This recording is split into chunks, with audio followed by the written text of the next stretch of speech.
அதிவேகமாக வளர்ச்சி கண்டு வரும் நவீன தொழில்நுட்பம் விவசாய துறையிலும் பல மாற்றங்களை ஏற்படுத்தி வருகின்றது.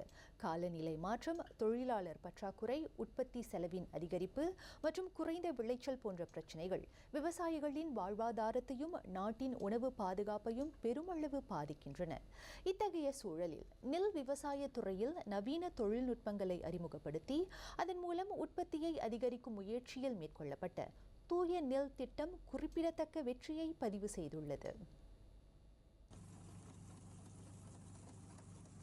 அமெரிக்காவில் உள்ள தொழில்நுட்ப நிறுவனம் ஒன்றின் ஒத்துழைப்புடன் உள்ளூர் செயல்திறன்களை பயன்படுத்தி சுமார் 4 மாதங்களுக்கு வெளிநாட்டு நிபுணர்கள் நேரடியாக களத்தில் இறங்கி தொழில்நுட்ப மாற்றம், கண்காணிப்பு மற்றும் பயிற்சிகளை வழங்கியதாக ABS கிரீன் டெக் நிறுவனத்தின் நிர்வாக தலைவர் RM ரவிச்சந்தர் கூறினார்.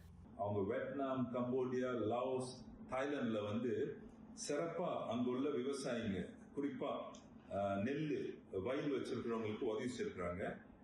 அதே மாதிரி பினாங்கிலையும் அவங்களை கூட்டிட்டு 4 மாசத்துக்கு இங்கேயே தங்க வைத்து அப்ராமான போன வருஷம் நம்ம அப்ராமான போய் பார்த்து அவர்கிட்ட சொல்லி இந்த பயிற்சி இந்த டெக்னாலஜி நம்ம பாய்ப்போம். அதாவது ரசாயனம் இல்லாம எப்படி சுத்தமான இந்த அரிசியை நம்ம உற்பத்தி ஆக்குறது.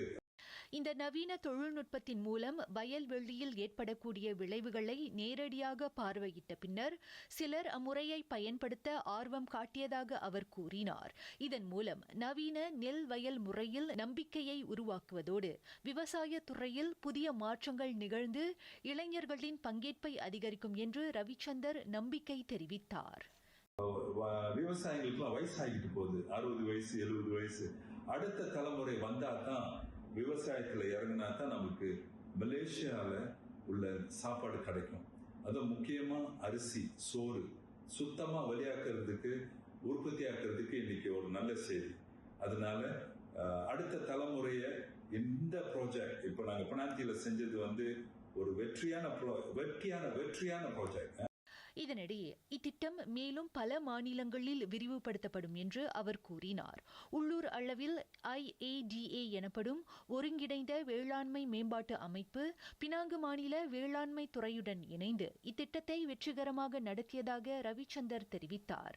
பினாங்கில் அமைந்துள்ள பனாந்தி எனும் பகுதியில் இத்திட்டம் மேற்கொள்ளப்பட்ட நிலையில் அதன் மேற்பார்வை நிகழ்ச்சி ஏப்ரல் 4ஆம் தேதி சிறப்பாக நடைபெற்றது.